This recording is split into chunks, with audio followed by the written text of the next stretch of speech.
So if the times are bad, put your head down and work. If the times are good, still put your head down and work. I think it depends on the kind of venture capital or kind of PE funds that you're collaborating with, and the kind of people that you're collaborating with on that. First of all, I would want to correct you into the this. Uh, So, folks, you have tuned into TGV and hearty welcome to the Guiding Voice podcast series, the world's only quadrilingual podcast at this moment of recording. And we are trying to embark into multiple languages as we speak. And here we embark on transformative conversations for a better future.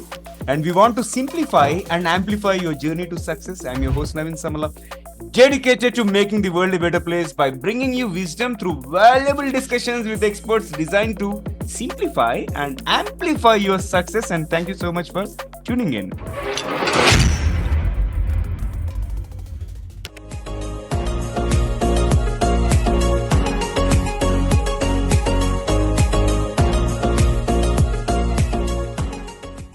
So, folks, we are joined by Shrey Sharma. He's a dynamic entrepreneur from Jaipur, and he started his journey in the Salesforce ecosystem a decade ago. And from being the youngest Salesforce MVP in 2019 to leading 450 plus professionals at Cyntexa, he has built a 350 crore IT empire while creating global brands like Salesforce, Hulk, and also S2 Labs. So today we are going to have an interesting conversation, which is about entrepreneurship focused conversation and lessons from an entrepreneur who is a tier 2 titan. And before we get started, here's an exciting twist as always. Let us tickle our guest's brain first. So Shrey, get ready for a rapid fire round of random words, and I'll mention a few. I would love to hear the first thing that comes to your mind in response without thinking much. If you're ready, let's get started. let's do it. I love the spirit. All right, so here comes my first word for today's rapid fire round. It is curiosity. Childlike. Wow. Invention. Assimilation. And then future. Exciting. Future is exciting. All right, and then universe. One. Leadership. People. Okay, and here comes Jaipur. Love. Salesforce. Amazing. Risk. Life. Innovation. Restructuring. All right, and then last one is teamwork. The only way.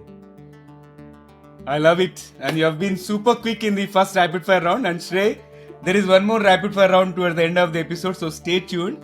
And I really appreciate you participating in the first rapid fire round. And Shrey, hearty welcome to the Guiding Voice podcast series. Thank you so much for being part of our journey in shaping the careers and lives of millions across the globe. And how are you doing today? I'm doing amazing. How are you, Naveen? I am doing fantastic. Thank you so much, and loving this journey, talking to all the young entrepreneurs like you who have been shaping the future of the world, I would say. And it's been inspiring and getting motivated conversation after the conversation. And with that, let's get the ball rolling. So Shrey, talk to us about who is your guiding voice. I think myself. I love to talk to different people, but I appreciate the things that I hear from them, but there's not a single person that I would always pick for anything and everything, whatever the topic might be. It's always like me, myself, and I who decides at the end of the day. So I think it's myself. Yeah, I got it. All right, now talk to us about your success mantra, as in share the top 3 things that have contributed to your success so far. The top 3 things that have contributed to my success. I think number 1 would inevitably be the hard work. Number 2 is the grit. A lot of people work hard, but they do not stay long enough into the system, or they do not wait long enough or have the patience to wait long enough to see the results of compounding happen. So I think number 2 is grit to stay committed. And number 3 is luck. So I firmly believe that a lot of your success has got to do with luck as well, and without it, I mean, you cannot get much, right? Or without it, no matter how hard you work, you still might not get it.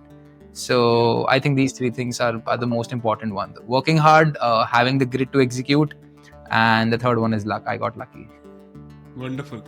I love the fact that you have acknowledged about luck, because not many people admit that. And I have interviewed 750 people, out of which I think this is the third or fourth instance where I came across somebody acknowledging luck. So you are one of I the think rare people. Yeah. what people so see, whenever something bad happens, people want to blame it onto other people, and whenever something good happens, they want to contribute it to themselves. That's the pure nature of people, right? But I know it very clearly that not a lot of things have got to do with you. Even if you're giving your best, if the market situations or whatever the demand is, if it is not aligned, all of your hard work can go really in vain without much of the time. So I've always given importance to the luck part of it, and I have always taken care of that.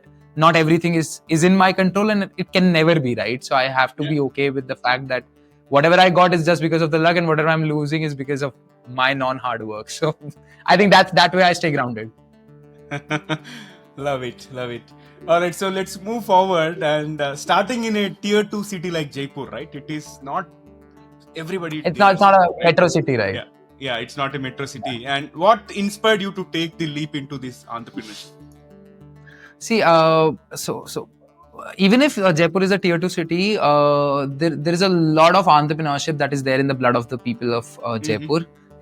Because these are true Rajasthani Marwaris who live here, and they have the basics of business in their blood since the age they are 3-4 years or 5 years.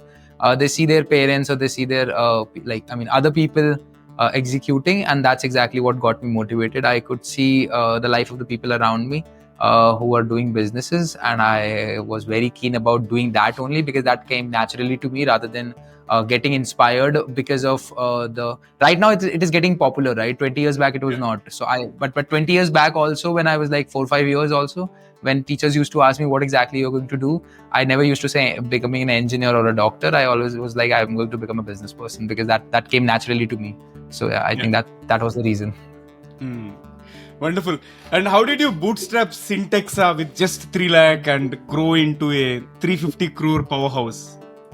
First of all, I would want to correct you into the this 350 crore number. This is just a notional number, right? It's just a valuation that has been offered to acquire Syntexa or something like that.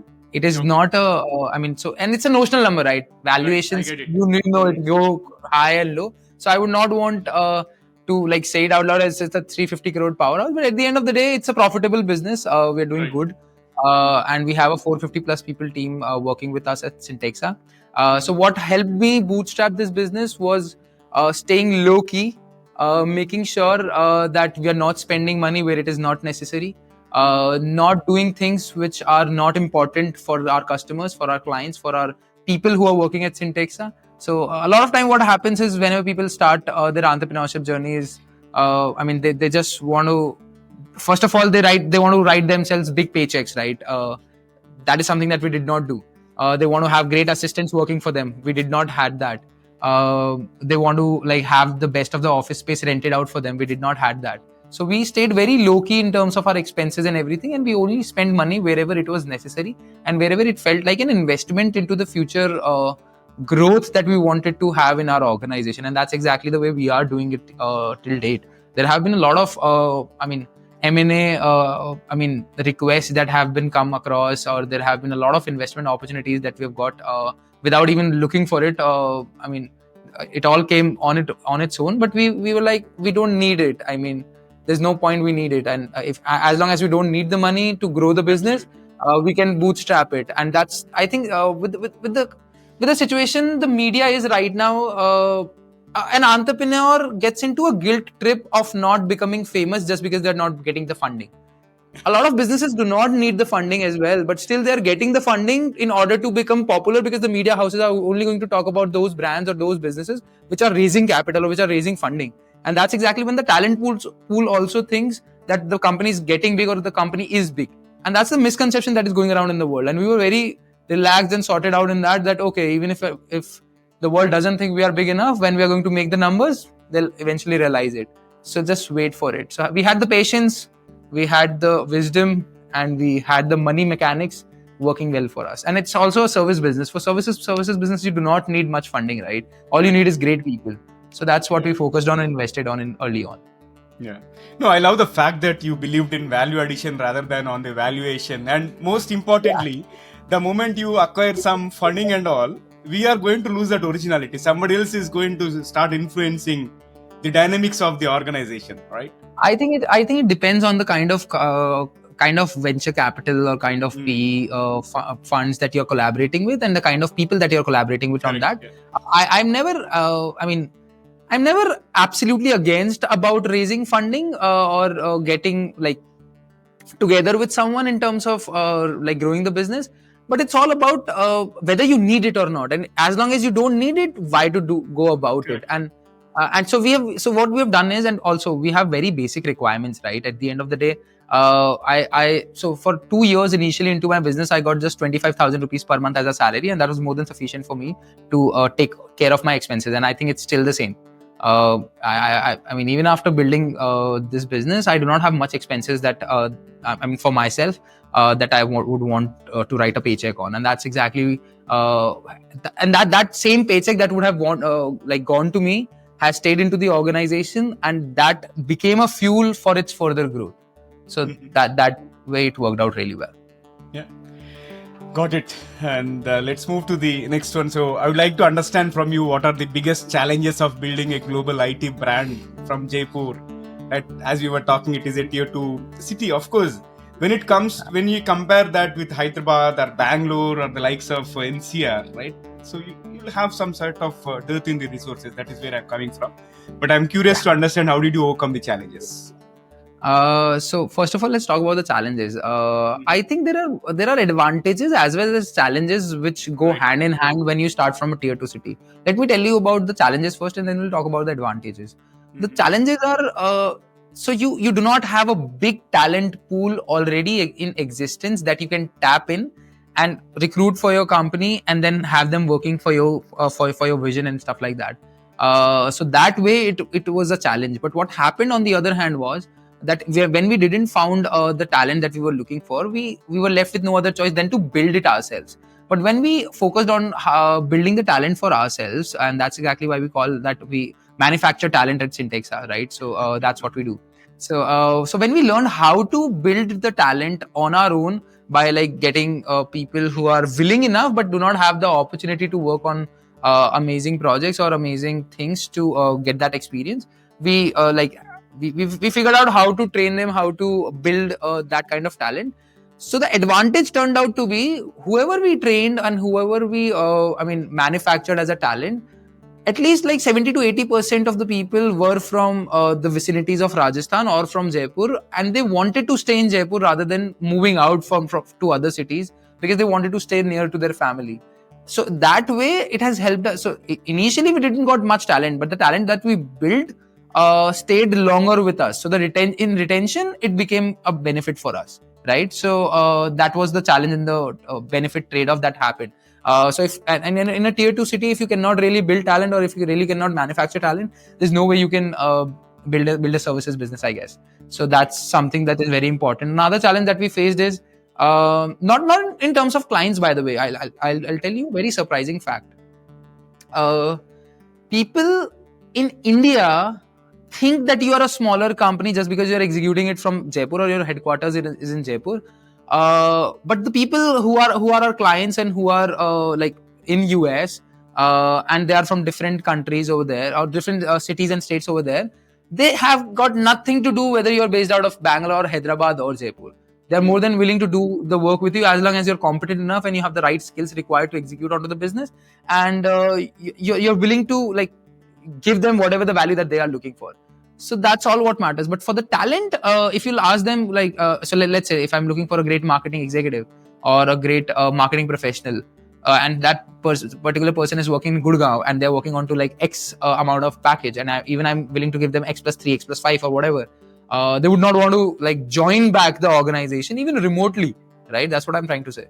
Even remotely, I'm not asking them to come to Jaipur so that their complete lifestyle would be changed. I'm just trying to explain you that they'll just think that just because this company is executing from Jaipur, it must be a small company. So I think it's probably the mentality or the thought process that people have, because of which, so it was all related to talent, but that the challenges that we faced and nothing else about. But on the contrary to that, it was very cost effective. If I would have built the business into Hyderabad, Bangalore, Gurgaon, Pune, or some other cities like that, it would have been relatively tough to build it and also execute it that fast and to grow it so quickly that we have been able to do it in Jaipur as well itself, because the cost of doing anything and everything is high, and the third thing is it was my hometown, so I had privileges of having that. I didn't have to bother about how the personal life is going to look like. There were people who could take care of that. I only had to focus on to business, which I would not have got the privilege of if I would have been executing into some other city when my parents and my family would have been living into some different city. So yeah, that's what it is.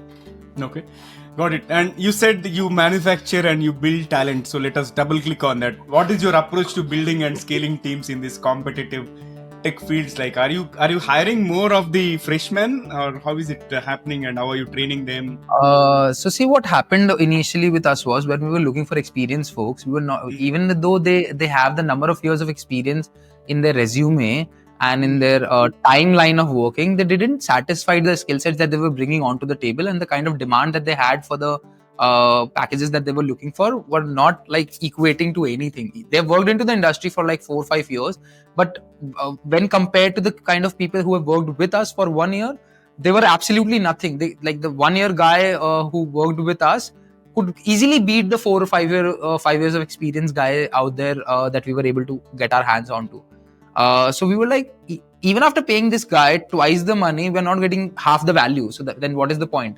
So then we focused on to creating the talent within. So we are not just hiring freshers, we are hiring experienced people who are working on to different technologies and then retraining them into the Salesforce technology or any other technology that we're currently working on. And then we are like, so that way what happens is you're not just training them about the skill set, but you're also like acquitting them to your culture, right? And that way it works out really well for you. And the core values and the core skill sets that you want in an individual can be given initially in like 2 to 3 months, and then they can easily ramp up to build great things out there in the life, or to build great things for the organization ahead. Mm-hmm. Okay. So what strategies have you found effective in networking and expanding your global reach? See, honestly, the way you put it something about the global clients, right? For them, it doesn't matter in which part of the country that you are operating for. Whereas people within India, they might look at us differently. They have a different perception altogether. So would like to understand your approach in terms of networking, and probably you might have started selling Jaipur as well in one way, if I'm not wrong. Right. So what did you say? Can you please repeat that? No. One thing is, how has your networking been effective? No, networking. I got it. The last point that you said. One way you have started. Yeah. One way you got advantage of this networking opportunity. Second way is you might have started selling Jaipur as well, right? Have you done that? I might have started selling Jaipur as well. Yeah, selling Jaipur in the sense bringing in more companies to Jaipur likewise. So it is more like that happened. That happened. So whenever people see that in Jaipur there is this kind of talent pool that is building, we want to tap into that, right? Everybody wants to get the fruits, right? Nobody wants to plant a seed and let the tree grow and nurture the tree while it's growing, right? So, but yeah, that's what happened. Now let's come to the point. You said about clients, right? Networking. How did networking and all of these things? To be very honest, 99% of the time, the networking that you do out there is a waste of time and is a waste of energy. That is what my thoughts are. I mean, to be very honest. Networking is only beneficial when you really have something to provide as a value to the other individual, right? If you do not have any value to provide to the other individual, just having 10,000 contacts in your phone list is not going to be any helpful. You can become a great listener or a listening person who's making money through listening only. But I think that's not what we are looking for, right? We are here to build a great business with which provides real value out there to the world. And how can that happen? By first producing and focusing on to a great value that you can provide to your target customer. And that is exactly what we focused on. And then eventually what started happening was people started coming on their own. I did not had to like go out there and do networking. You would be amazed that for last 6 years, 7 years, this is the first year I have been to US. Before than that, I have never been to US, and it kind of worked out like that only because my brand Salesforce Hulk helped me do that with the value that I was producing through the YouTube channel and with the trust that I could build through that YouTube channel onto the people who are working into the Salesforce ecosystem. So I think it's more about how you provide value to the individual and how they recognize you rather than doing the networking. So I think I focused more on how I can provide value to the people in scale without spending much time through the content that I was producing rather than going out there in every event and trying to collect as many contacts as I can, which 15 days later are not going to respond me back. So one thing, like I loved your perspective, but the way this networking works, right? In case if you really want to connect with them, connect the very next day, right? Then things are going to work. The moment you delay, you're lost. I think it does. I'm not saying. See, I'm not absolutely. So all of our business is working on to networking, right? But all what I'm trying to say is, I have personally never focused much on networking. Right. I have more focused on to building a brand by providing value. And I think that so the one is an active way of reaching out people to do networking, and another one is a passive one. Right. And so that way it worked out. And I mean, we have teams who still does it, but I personally do not. That is all what I was saying. Yeah. Oh, got it. All right. So let's move to the next one. So what is one mistake, right, you made early on that taught you a valuable lesson? What is one mistake that I wasted too much time on people, which I should not have. A lot of people still say me, you're still 28, 29. What time did you really waste it? But I'm like, no, I could have done better if I would not have wasted much time onto people. That is something that I now restrain myself from. If I think that I'm wasting time, I just walk out. Yeah. Okay. Great. And I asked about success in the rapid fire. Again, I'm going to double click on that. And my next question is more around how the definition of success has evolved over the years. I think it's very subjective. For different people, success has different meanings, different meanings, different import. I mean, everybody defines success differently, right? And most of the time, for 99.99% of the people, success is what they see the other person doing better than themselves as, right? 30 years back, 40 years back, driving a car was a success. Now everybody is doing that. Now that is not anymore considered as a success. But someone driving an S-Class and you driving a whatever regular Volkswagen, so now you're thinking that driving an S-Class is a success. So right, it's a very subjective thing for everybody. And for me, I think it's very different. I think the ultimate success that for me is the freedom to do whatever I want to do the way I want to do, and enjoying doing that, and that's all what it is. I mean, nothing else, nothing great, no fancy things and all in life. I'm not saying that I do not enjoy those things. I absolutely do, but even if they're not going to be there, it'll not bother me at all.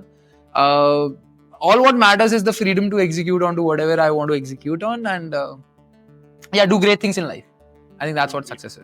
Ability to do great things in life, and you need money and money helps you provide that kind of freedom to do great things in life. So that's why money is important. There's no doubt about it. But yeah, I mean, you don't need that much that people think that I have to be a millionaire in order to just survive in my life. I mean, no, people are doing well. Just loved your perspective. And who is your role model in the tech industry? In the tech industry? Yeah. Again, to be very honest, I do not have any role models. I mean, I learn from everybody. And I mean, I learn more what someone did wrong that I should not. Right? I'm more interested onto learning things and patterns about people, at what point of time and what stage in their life they went to a particular situation, or at what stage in their life they went to a particular position where they did something wrong, that I made make sure that if I went to go to that position, I should not do this particular thing wrong. So that's what I learned from everybody. But there is no specific role model that I want to get into that I want to get myself into, or I do not want to get into anybody's shoes. I'm very much comfortable in my own shoes, and I really want to walk in my own shoes rather than getting into anybody else's shoes. Okay, love it. All right, so Shrey, this has been incredible conversation with some candid insights, and I like your personality. And after that amazing set of questions, it's time for us to add some more spice and some more excitement to the episode. So, which means I'm going to kick off the second rapid fire round with your consent. Shall we get started? Please, let's go ahead. I'm enjoying it too. Love it. All right, so here comes my first bullet. If you could have one gigantic billboard anywhere with anything on it, what would it say? Okay. So, should it be it's a word, or can it be a little word, sentence? Or it can be a phrase also. Some all right, or anything. So if the times are bad, put your head down and work. If the times are good, still put your head down and work. Good one. So I think it is more about humility and also patience, and I can see a lot of meanings. Okay, so that is so deep. Wonderful. I love it. And here comes the next one. Can you describe yourself in just one word? Entrepreneur. Okay, and a book that changed your perspective on life or business. You want just one book? Yeah, one book. If I don't think I have one book. So see, what happens is whenever you ask this question to people, I think what happens is people, rather than the books, people like the ideas and the perspectives of the people that they read the books of, right? So it's probably the authors that you want to read that might want to have an impact on you, and the series of books that they have written down, rather than just one book. So I don't have one single book, but there are some authors that I like to read, or I have read. I do not read that much now, but I read at some point of time, and has changed the way I looked at things, right? So I can name some authors if you want me. Sure, go ahead. So one is Robert Greene. So this guy is just amazing. I don't know why the world is thinking about banning his books, but he's just amazing. He's just talking about the real truth of life, right? The way it actually exists, and it's raw. So he's the one. I think I learned pretty much a lot of things from him. Then if you want to talk about, and then there are different people. If in terms of books, I think Robert Greene is the one. Okay, and one app or tool you can't live without? Myself. I don't need technology, to be very honest. I'm not fond of technology. I can leave my phone and be around for 48 hours without it. Okay, wonderful. And that's a rare thing in today's time, don't you think so? Absolutely. See, we are all, what I normally say, right? This mobile phone has become a detached limb, right? It has become a detached body part. That is how people are treating, as if the world did not exist without mobile phone, right? Okay, I love it. And then, who is your biggest inspiration outside the tech world? I know you don't get inspired by people, but is there anyone that inspired indirectly or directly?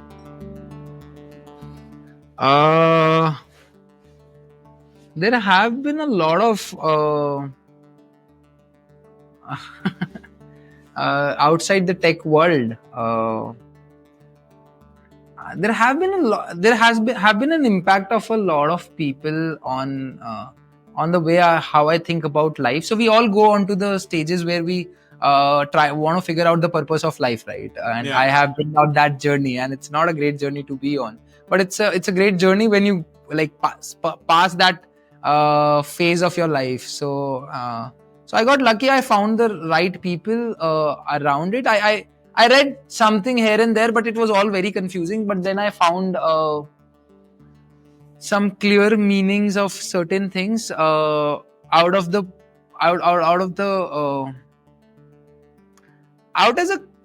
poetry, out as a. I think I listened to more of I would say, like, I am not. Let's say Kabir Das. Okay. How about Kabir that? Das. Kabir Das is amazing. Like I still remember certain dohas, which I learned during my school, right? So I mean, it was different back then, but read it again, it'll hit you different this time. Okay, okay. So one thing you would tell your younger self before starting this journey.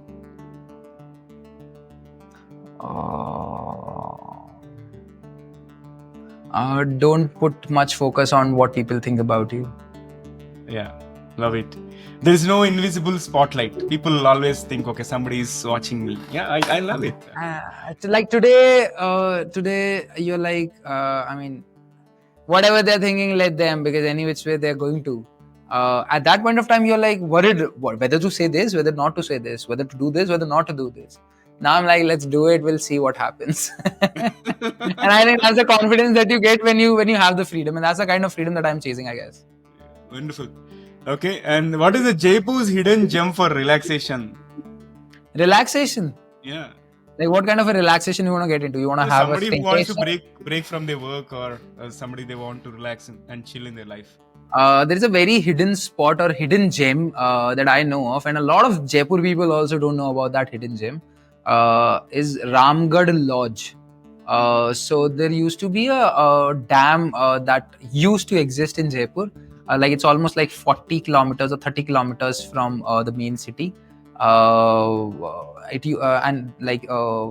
the water is not anymore there, but on the shores of it, or on the edge of it, there was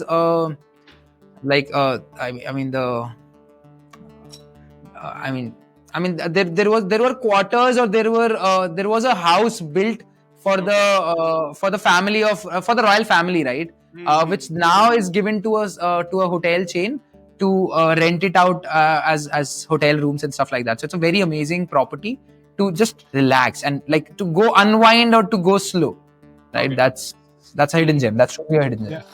Yeah. Thank you for sharing that. So for those of you who are listening or watching, do check out Ramgarh Lodge, right? Yeah. All right. So here comes the last one for the second rapid fire round. So what is one electronic gadget or a fantasy gadget that you like to see or invent yourself, other than time machine or teleportation? I'm not interested in time machine and teleportation at all. Anyway, I think the best electronic gadget that we have got is ourselves, right? I mean, don't you think that we are running on electronic waves all the time? We are charged up in the morning, but when we go back to sleep in the night, we are charged out, right? So we ourselves are electronic gadgets, and this is the best gadget that exists out there in the world, right? So if we can evolve this gadget to the best of its ability and capabilities, that's the best thing that we want to do, or we should do, rather than inventing new gadgets like smartphones, smart rings, or whatever. I think it's high time we evolve as people and human, rather than evolving our gadgets, because there have been enough of it and it's not doing any good to us. Even being from the technology world, right? Superb. I love the second rapid fire round as well, and let's flip back to the mainstream. So, Shrey, for entrepreneurs who want to start in the tier 2 cities or some small towns, right? So, what are the key advantages and challenges they should be prepared for? You said, okay, you covered certain aspects in terms of cost is one of the advantage, but other than that, other than what you have already covered, is there anything else that you want to conclude? Okay. They should not try to become or not try to showcase themselves as big brands executing in metro cities, because that's going to cost them. And you have to understand, right? So you should not create dosa the same way in North India the way you create it in South India. You should not create burgers the way people eat it in US, the way it in India. I mean, you should create burgers in India for the taste of the people in India, not for the taste of the people for US. So whichever city you are executing on, understand that city well and build it for the people who are in the city, if you really want them to be working for you, rather than applying the ideologies of how the companies are executing in US and trying to build it in Jaipur. It's not going to work out. So, I mean, be more personalized towards the city. I think that's the way it will work out. And cost is, of course, going to be a benefit if you happen to use it. But there are going to be other challenges in that case as well. But I think Eventually people will figure it out. But yeah, I mean, this is the biggest mistake that people do. People want to create global brands by adapting global ideologies. There's no global ideology that is going to happen. Every global company, global app is going towards localization. So why are they going towards localization if there would have been one single color that, so like let's we all pick up one color to wear? Nobody is going to like that, right? Everybody wants to be different in their own way, in their own fashion, right? Similarly, you understand your city well, what works in your city for the people that you're trying to recruit, where exactly they stay. I mean, what exactly they would want to, what kind of a job they are looking for, what exactly are the things that they're looking for. Is it only money because of which they are in that city, or they want the comfort, the freedom of living with their family, they want to spend time with their family and they're willing to take a little bit of less pay and live with the family. So understand the dynamics of your own city and create more personalized environment rather than creating more global environment. I think with all the diversity concept that they learn in their MBA classes or in their executive programs is what they want to apply into their tier 2 city companies, and that turns out to be a failure at the end of the day. So I think that's one thing that people should not do. Mm-hmm. I love it. And here comes my last question. So Shrey, what is the vision for your Syntexa? See, we are trying to scale it as much as possible. I'm all about scaling the businesses. I enjoy building it, then scaling it, then rebuilding it, then scaling it, and that's the fun part for me. And what we want to do at Cyntexa is to grow it to as big and as valuable to the people involved with it in business as possible. And that's all what we'll try to do. Nothing fancy, no great. We do not have plans to open 9 offices in 9 different cities in India. If the need would be, all right, we'll do it. But that's not the aim that we're looking for. We're not looking for some valuations and stuff like that. It's about how can we produce more value for more people out there in the world, and that's exactly what we're focusing on. Super. I loved your candidness and also open conversation, and thoroughly enjoyed the talk today. And how is your experience being hosted on the Guiding Voice podcast? Amazing. You're a lovely person to talk to. Fun person, in fact, to talk to. All right. So I'm looking forward to hosting again in future. And Shrey, thank you so much once again for joining me today. And really appreciate you taking time out of your schedule and doing an episode with us. All right. So thank you so much, Naveen. Thanks for having me on the show. Yeah, most welcome. So be on the browser for some time. Okay, I'm going to continue. All right. Yeah. Okay. And this will be trimmed in the editing anyways. Okay. So friends, that was our episode with the Shrey Sharma. And before we jump into the fun trivia section, we have a quick request. And in case if you have enjoyed the conversation and found it useful, please share with at least 3 of your friends or colleagues who would also like TGV. So spread the knowledge and help others grow just like you have been growing. Now it's time for us to cruise into the trivia segment of today's episode. So folks, we have had amazing guest Shrey Sharma, who is from Jaipur city, and I thought I would present you trivia about Jaipur city. And here are the 3 lesser known and fascinating facts about Jaipur. The first one is the city of UNESCO titles. Jaipur is not just India's first planned city, but also a UNESCO World Heritage City. And its unique grid-based design was conceptualized in 1727 by Vidyadhar Bhattacharya, blending ancient Vedic architecture with modern urban planning. Additionally, Jantar Mantar, the astronomical observatory in Jaipur, is a separate UNESCO World Heritage Site. Second is the hidden underground water system. Jaipur has a sophisticated underground water harvesting and drainage system designed during its construction, and this system ensured sustainable water management in a desert region, demonstrating the city's advanced engineering foresight. Third fact is about the world's largest literary festival home. Jaipur is home to the JLF, which stands for Jaipur Literature Festival, the largest free literary festival in the world, and it brings together Nobel laureates, Man Booker Prize winners, and other literary giants from across the globe, and turning the Pink City into a cultural and intellectual hub annually. So these unique aspects highlight Jaipur's blend of tradition, innovation, and also global influence. So folks, that's it from my side from the trivia perspective, but here's my ask. So in case if you have been to Jaipur, let me know what you like the most. And my second question is, if you have come across any inspiring entrepreneur like Shrey, do let me know about them to me, and I would love to feature them in the future episodes. So folks, that's it for today. Thank you so much for tuning in and also for being part of our awesome TGV family. So until next time, take care, and remember, the best is yet to come. So goodbye for now. See you all in the next episode with another amazing guest. Take care. Love you all. Bye bye.